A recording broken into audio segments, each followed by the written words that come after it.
Hi everyone. पिछले 2-3 video में मैंने आपका ये जो फर्स्ट लेसन है इंटर सेकेंड ईयर का, जिसका नाम है द लास्ट लेसन, उसका 2-3 वीडियो बना हुआ है छोटा छोटा, उसको मैंने पढ़ाया है। आज उसके नेक्स्ट वीडियो में हम देखेंगे और कोशिश करेंगे कि ये कंप्लीट हो जाए।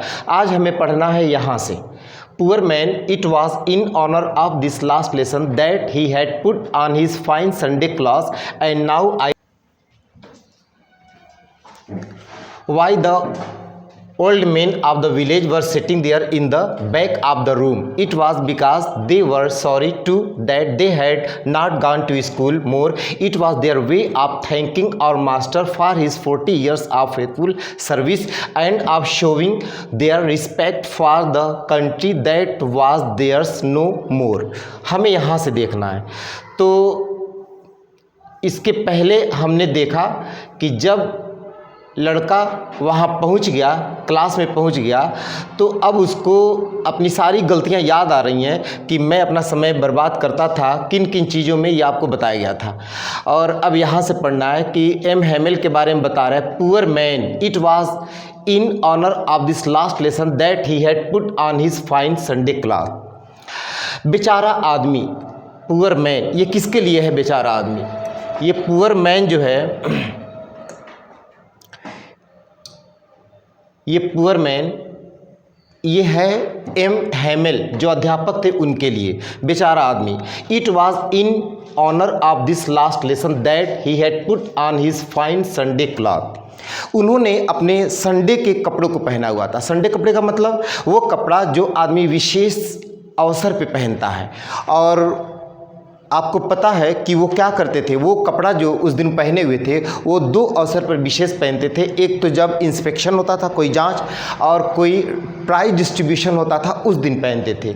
तो कह रहे हैं बेचारा आदमी, it was in honour of this last lesson that he had put on his fine Sunday cloth. बेचारा आदमी, यह जो आखिरी पाठ उसको पढ़ाना था, अध्यापक को जो पढ़ाना था, उसके सम्मान में उन्होंने इस कपड़े को पहना हुआ था। एंड नाउ आई अंडरस्टूड, और अब मैं समझ गया why the old man of the village were sitting there in the back of the room. कि गांव के जो बूढ़े बुजुर्ग लोग थे, ओल्ड मैन, गांव के जो बूढ़े लोग थे, वे लोग क्यों बैठे हुए थे, कहाँ पर? इन the back of the room, कमरे के जो क्लास था उसके पीछे क्यों बैठे हुए थे, अब इसको समझ में आ गया। It was because they were sorry to that they had not gone to school more. It was because, यह ऐसा इसलिए था, वो लोग आकर इसलिए बैठे हुए थे, because they were sorry to that they had not gone to school more, कि वो दुखी थे कि वो कभी स्कूल गए नहीं थे, इस वजह से वो वहाँ पे आए हुए थे।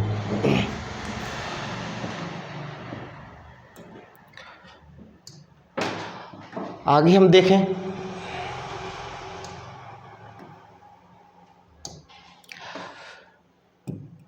कह रहा है कि it was their way of thanking our master for his 40 years of faithful service and showing their respect for the country that was theirs no more. It was their way, यह उनका तरीका था, ऑफ थैंकिंग आवर मास्टर, कि हमारे अध्यापक को धन्यवाद देने का, for his 40 years of faithful service. 40 साल का सेवा था उनका, यानी 40 वर्षों से लगातार वो वहाँ पे क्या कर रहे थे, अपनी सेवा दे रहे थे। और वो भी किस तरह? फेथफुल, बहुत ही वफादारी से, अच्छे ढंग से वो दे रहे थे। And of showing their respect for the country that was theirs no more, और उनका ये तरीका था सम्मान दिखाना किसके प्रति? एम हैमेल के प्रति, है ना।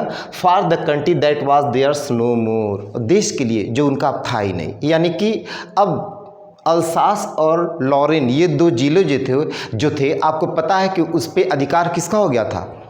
जर्मनी का हो गया था। इस वजह से अब बैन कर दिया गया था कि यहाँ पे पढ़ाया नहीं जाएगा फ्रेंच लैंग्वेज। इस वजह से ये सब के सब लोग दुखी थे, और ये लोग, गांव के जो बुजुर्ग लोग आकर क्लास के पीछे बैठे हुए थे, उनका ये तरीका था कि अब अध्यापक को सम्मान देने का, क्योंकि 40 साल से वो लगातार सेवा कर रहे थे वहाँ पे। आगे देखते हैं। While I was thinking of this, I heard my name called. It was my turn to recite. What would I not have given to be able to say that dreadful rule for the participle all through, very loud and clear and without one mistake. But I got mixed up on the first words and stood there holding on to my desk, my heart beating and not daring to look up. कह रहा है while I was thinking of all this, जब मैं ये सारी चीज़ें सोच रहा था, I heard my name called, तो मैंने सुना मेरा नाम बुलाते हुए, यानी कि मेरा नाम लेके मुझे बुलाया गया. It was my turn to recite, अब मेरी बारी थी पढ़ने की. क्या पढ़ने की? आपको पता है कि उन्होंने पार्टिसिपल कहा था बच्चों से कि आप लोगों से मैं पार्टिसिपल के बारे में पूछूंगा, तो वही कह रहा है कि अब मेरी बारी थी. What would I not have given to be able to say that dreadful rule for the participle all through. कह रहा what would I not have given, मैं क्या कुछ नहीं दे दिया होता, to be able to say, कहने के योग्य बनने के लिए, that dreadful का मतलब होता है frightening, डराने वाला, है ना, भयानक, rule for the participle all through, very loud.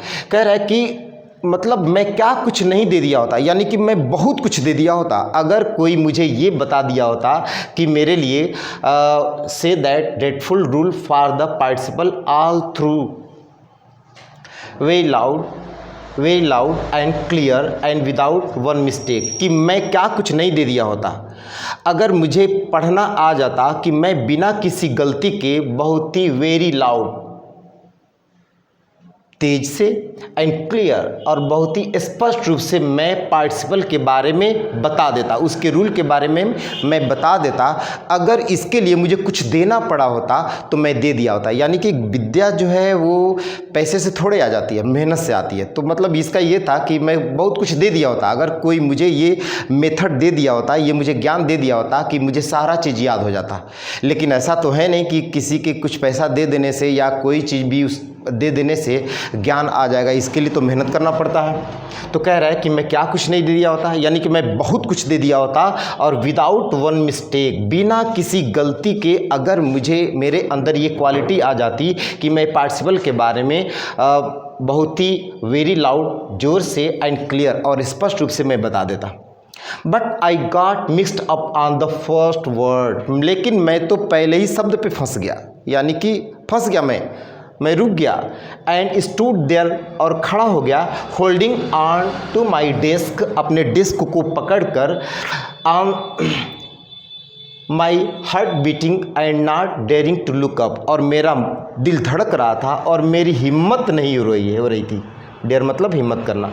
मेरी हिम्मत नहीं हो रही थी कि मैं ऊपर देख सकूं, यानी एम हैमेल जो मेरे अध्यापक थे उनकी तरफ मैं देख सकूं, मेरी हिम्मत नहीं हो रही थी. क्लियर? आगे बढ़े हम.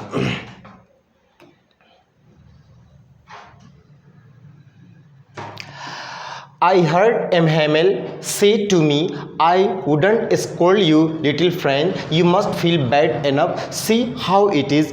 Every day we have said to ourselves, bah, I have plenty of time.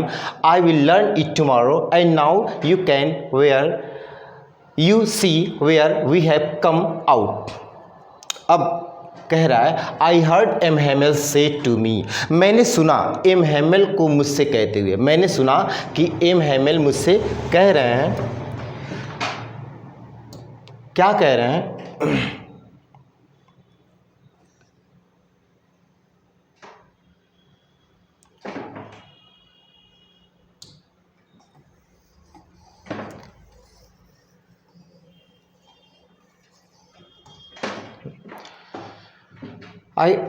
I wouldn't scold you little friend, छोटे फ्रेंड मैं तुमको डांटूंगा नहीं. You must feel bad enough, तुम्हें बहुत बुरा लगेगा अगर मैं तुमको क्या करूं, मैं तुमको डांटूं तो बहुत तुमको बुरा लगेगा. You must feel bad enough. See how it is, देखो ये कैसे हो गया. Every day we have said to our self, bah I have plenty of time. हर दिन हम खुद से कहते हैं, हमने खुद से कहा है कि वाह वाह एक तरीका है बोलने का। अरे आई हैव प्लेंटी ऑफ टाइम, मेरे पास प्लेंटी ऑफ का मतलब होता है सफिशिएंट, पर्याप्त, मेरे पास पर्याप्त समय है। I will learn it tomorrow, मैं इसे कल सीख लूँगा। जैसे नहीं होता है कि हर काम को हम कल पे टाल देते हैं, अभी टाइम है, आज नहीं कल सीख लूँगा, कल मैं पढ़ लूँगा, कल याद कर लूँगा, जैसे स्टूडेंट्स भी ऐसा करते हैं। And now you see where we have come out, और अब तुम देखो कि वी हैव कम आउट, यहाँ पे इसका मतलब हुआ रिजल्ट, कि अब देखो इसका परिणाम क्या हो गया। यानी अब देखो एक ऐसा समय आ गया कि अब इस भाषा को यहाँ पे बैन कर दिया गया, कोई अब पढ़ा नहीं सकता यहाँ पे। तो that's the great trouble with Alsace, और अल्सास जो ज़िला है उसी ज़िले में ये स्कूल था। तो कह रहे हैं that's the great trouble with Alsace, Alsace के साथ यही दिक्कत है। She puts of learning till tomorrow, स्थगित करना इसका मतलब होता है टाल देना। She puts of learning till tomorrow, वह सीखने वाली बात जो है ना कल पे टाल देती है। यानी कि यहाँ के जो लोग हैं आज का काम कल पे क्या करते हैं, वो टाल देते हैं। Now those fellows out there will have the right to say to you how is it you pretend to be a Frenchman and yet you can neither speak nor write your own language। अब यहाँ पे एमहेमल कह रहे हैं कि now those fellows, अब वे साथी, ये वे साथी कौन है, मतलब कि अब जर्मनी का कब्जा हो गया था, तो जर्मन के लोग यानी जर्मनी के जो लोग हैं वो क्या कहेंगे, या जो सैनिक वहाँ पे कब्जा कर लिए हैं वो क्या कहेंगे कि out there will have the right to say to you, वो निश्चित रूप से उनका अधिकार अब हो जाएगा तुम लोगों से कहने के लिए हाउ इज़ इट, कि कैसे हो सकता है ये। You pretend to be Frenchman, आप लोग, प्रिटेंड का मतलब बहाना करना, आप बहाना करते हैं फ्रांसीसी होने का। And it you can neither speak ना राइट योर ओन लैंग्वेज, और फिर भी आप अपनी भाषा को नाइदर स्पीक, न तो बोल सकते हैं ना राइट, और नहीं लिख सकते हैं। आप अपनी भाषा, आप मतलब ये है कि आप ये कहते हैं कि आप फ्रांसीसी हैं, फिर भी आप अपनी भाषा को न तो बोल सकते हैं और नहीं लिख सकते हैं। तो ये मजाक उड़ाएंगे। अब वो सैनिक जो प्रशिया के जो सोल्जर्स हैं वो मजाक उड़ाएंगे ये कह के कि अरे आप लोग कहते हो कि फ्रांसीसी हो और तुम लोग को अपनी ही भाषा न तो बोलना आता है और नहीं लिखना आता है। ठीक है, आगे बढ़े हम लोग। Your parent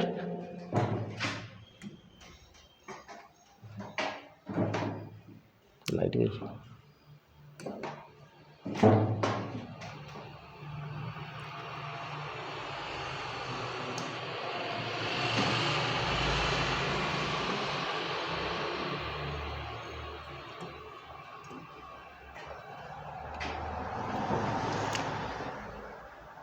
Your parents were not anxious enough to have you learn.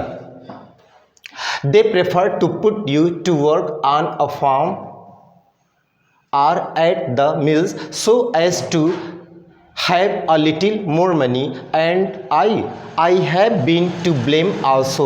Have I not often sent you to water my flowers instead of learning your lesson? And when I wanted to go fishing, did I not just give you a holiday?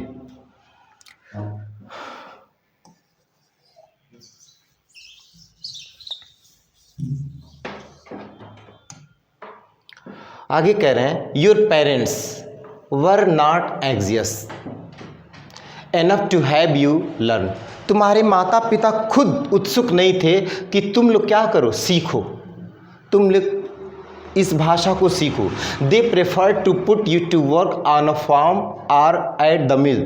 Prefer means अधिक पसंद करना, वे लोग ज़्यादा पसंद करते थे to put you to work on a farm or at the mills. उन लोगों को ज़्यादा पसंद ये था कि तुम लोग क्या करो, जाके खेतों में काम करो, खेती बाड़ी करो, और मिल्स या मिलों में जाके काम करो। किस लिए? So as to have a little more money, ताकि तुम और ज़्यादा पैसा कमा सको। पहली चीज़ ये बताया इन्होंने। उसके बाद कह रहे हैं एंड आई, और मैं क्वेश्चन मार्क लगाया हुआ है इन्होंने, यानी अपने को भी एक दोष लगाते हैं, वो दोषी ठहराते हैं। क्या कहते हैं, I have been to blame also, मैं भी इसका दोषी हूँ। Have I not often sent you to water my flowers instead of learning your lesson, क्या मैंने तुम लोगों को तुम्हारा पाठ याद करने के बजाय अपने फूलों में पानी डालने के लिए नहीं भेज देता था? पौधों में जो फूल लगा रखा था इन्होंने, तो उसको सिंचाई करने के लिए भेज देते थे। यानी कि कह रहे हैं कि क्या मैं भी तुम लोग को भेज नहीं देता था वहाँ पे पढ़ने के बजाय फूलों में पानी डालने के लिए। And when I wanted to go fishing, और जब मैं फिशिंग के लिए जाना चाहता था, मछली का शिकार करने के लिए जाना चाहता था, तो did I not just give you a holiday, तो क्या मैं तुम लोग को छुट्टी नहीं कर देता था? यानी कि ये भी अपनी भी गलती मान रहे हैं कि दो चीज़ें मैं भी करता था, यानी कि तुम लोग को पढ़ाने के बजाय मैं भेज देता था कि जाके पानी दे दो पौधों में, फूलों में, और कभी कभी जब मैं फिशिंग के लिए जाना चाहता था तो मैं पूरी तरह से क्लास को छुट्टी कर देता था। Then from one thing to another, Then from one thing to another, M. Hamel went on to talk of the French language, saying that it was the most beautiful. Then from one thing to another, M. Hamel went on to talk of the French language. तब एक एक चीज़ करके, एक के बाद एक, M Hamel जो थे फ्रेंच भाषा के बारे में फ्रांसीसी भाषा के बारे में बताना शुरू किया उन्होंने। saying that it was the most beautiful language in the world, और उन्होंने ये कहा कि यह क्या है, विश्व का सबसे सुंदर भाषा है, beautiful language in the world, the clearest, और ये सबसे स्पष्ट, द मोस्ट लॉजिकल, और सबसे लॉजिकल का मतलब होता है तार्किक, सबसे तार्किक भाषा है, that we must guard it among us and never forget it, और हमें कभी that we must guard it, और हमें इसकी रक्षा करनी चाहिए, अमॉन्ग अस अपने बीच में, एंड नेवर फॉरगेट इट, और कभी हमें इसे भूलना नहीं चाहिए।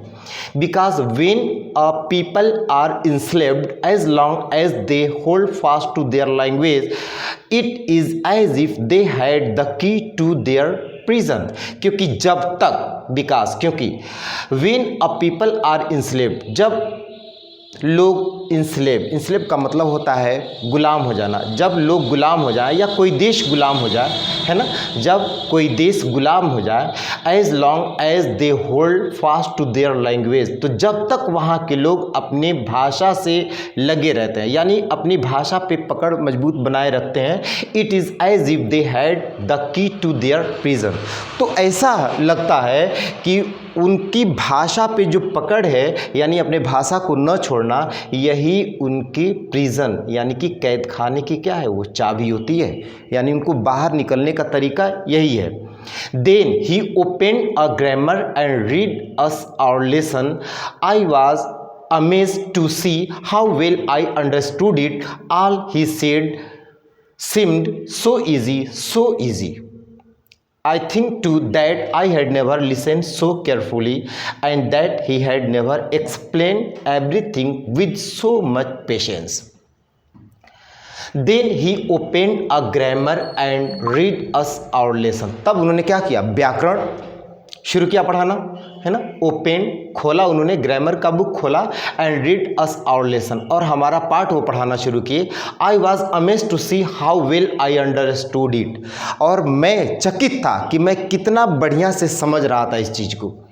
All he said seemed so easy, और जो चीज़ वो कह रहे थे वह इतना आसान लग रहा था, सो ईजी, और बहुत ही आसान लग रहा था वो।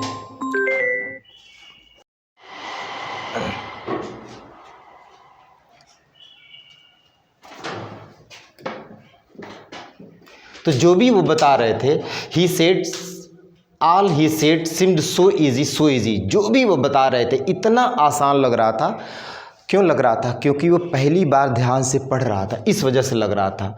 आई think to that I had never listen so carefully, और आई थिंक मुझे लगता है, to that I had never listen so carefully, कि मैं कभी इतना ध्यान से देखा ही नहीं था, सुना ही नहीं था, मैंने कभी इतना ध्यान से सुना ही नहीं था जिसकी वजह से मुझे समझ में आए। पहली बार लग रहा था कि इतना ध्यान से ये सुन रहा था उनके पढ़ाए हुए चीज़ को, और इस वजह से उसको समझ में आ रहा था। तो कभी कभी स्टूडेंट्स भी क्या करते हैं, स्टूडेंट्स भी गलती करते हैं ये कि जब टीचर पढ़ाता है तो ध्यान देते नहीं हैं, और एक दिन ऐसा आता है कि जैसे एग्ज़ाम जब नज़दीक आता है तब उनको लगता है ओह मैंने अपना समय बर्बाद कर दिया। और बिल्कुल यही घटना इसके साथ घटी थी, क्योंकि अब क्या हो रहा था, अब हो ये रहा था कि अचानक उस भाषा को बैन कर दिया गया। और जब बैन कर दिया गया तो आखिरी दिन ये पढ़ाना था इनको, उस लेसन को, उस फ्रेंच लैंग्वेज को। तो इस वजह से ये बहुत ही ध्यान से सुन रहा था, इस वजह से एक एक चीज़ इसको समझ में आ रहा था। तो आगे कह रहा है कि इतने ध्यान से कभी वो समझाए भी नहीं थे जैसे इसको लग रहा था, है ना। Everything with so much patience, हर चीज़ को इतना पेशेंस, इतने धैर्य के साथ वो कभी समझाए नहीं थे। It seemed almost as if the poor man wanted to give us all he knew before going away. Seem का मतलब होता है लगना, प्रतीत होना। ऐसा लग रहा था कि as if का मतलब होता है जैसे कि, मानो कि। ऐसा लग रहा था कि मानो कि the poor man wanted to give us all he knew before going away, कि वह अध्यापक जो थे, है ना, द पुअर मैन का मतलब वो एम हैमेल कह रहा है कि जैसे wanted to give us all he knew before going away, कि जाने से पहले जो भी था उनके पास, जो भी उनके पास ज्ञान था सब दे देना चाहते थे स्टूडेंट्स को। ऐसा लग रहा था, यानी कि बहुत ही बढ़िया से पढ़ा रहे थे, इसलिए वो भी मन से पढ़ा रहे थे और ये स्टूडेंट्स भी ध्यान से पढ़ रहे थे। And to put it all into our heads at one stroke, और जैसे लग रहा था कि बस एक ही बार में वो हमारे दिमाग में वो सारी चीज़ें वो क्या करना चाहते हैं, डाल देना चाह रहे हैं, ऐसा लग रहा था। After the grammar,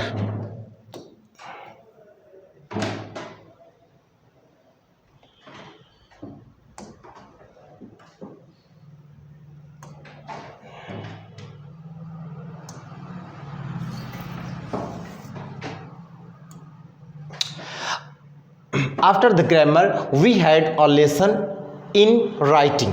That day, M. Hamel had new copies for us written in a beautiful round hand, France, Alsace. They looked like little flags floating everywhere in the school room, hung from the rod at the top of our desk. After the grammar, व्याकरण के बाद, we had a lesson in writing, हमारी जो पाठ शुरू हुई किसमें, writing, लिखने में। अब लिखने की बारी थी। That day M Hamel had new copies for us, उस दिन जो अध्यापक थे एम हैमेल सारे स्टूडेंट्स के लिए नई नई कापियाँ लाए हुए थे।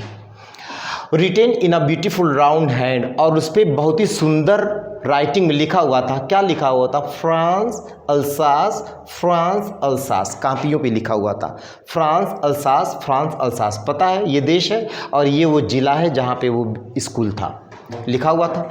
They looked like little flags floating everywhere in the school, ऐसा लग रहा था, जो कापियाँ थीं जैसे लग रहा था कि वो क्या है, they look like little flag, जैसे लग रहा था छोटे छोटे वो झंडे हैं, floating everywhere in the school room, और क्लास की स्कूल के रूम में जो थे, क्लास में, वो जैसे लग रहा था कि वो क्या कर रहे हैं, लहरा रहे हों। Hung from the rod at the top of our desk, और जैसे लग रहा था ना कि वो किसी डंडे से लगाकर हमारे डेस्क पे उसको रख दिया गया है ऊपर टॉप पे, ऐसा लग रहा था। ये तुलना कर रहा है वो।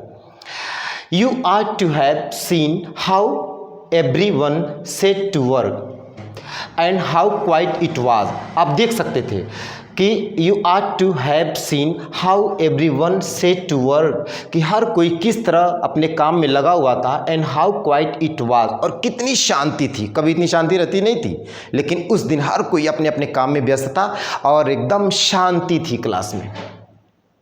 The only sound was the scratching of the pens over the paper. बस एक आवाज़ आ रही थी। कैसी आवाज़ आ रही थी, वो पेपर पे स्क्रैच करने की, स्क्रैच की आवाज़ आ रही थी। Of the pens over the paper, जो कॉपी था, उस पर कलम से लिखने की बस आवाज़ आ रही थी। लिखते समय भी कुछ आवाज़ आती है, बस वही आवाज़ आ रही थी। मतलब ये दिखा रहा है कि कितनी शांति थी कि कलम का कागज पे चलने की आवाज़ सुनाई दे रही थी। Once some beetles flew in, एक बार कुछ कीड़े अंदर आए, but nobody paid any attention to them, लेकिन कोई उनकी तरफ ध्यान भी नहीं दिया, है ना। जैसे मच्छर अंदर आ गए, अगर आता है ना, तब भी मतलब बच्चे ऐसे होते हैं कि थोड़ा सा भी अगर कहीं आवाज़ आ जाए तो उधर ध्यान उनका चला जाता है, लेकिन उस दिन बिल्कुल ध्यान नहीं दे रहे थे वो, है ना। नॉट इवन द लिटिलिस्ट वंस, और जो छोटे छोटे थे, जो छोटे बच्चे थे, वो भी ध्यान नहीं दे रहे थे। Who work right on tracing their fish hooks as if that was French too on the roof the pigeons could very low, and I thought to myself, will they make them sing in German, even the pigeons?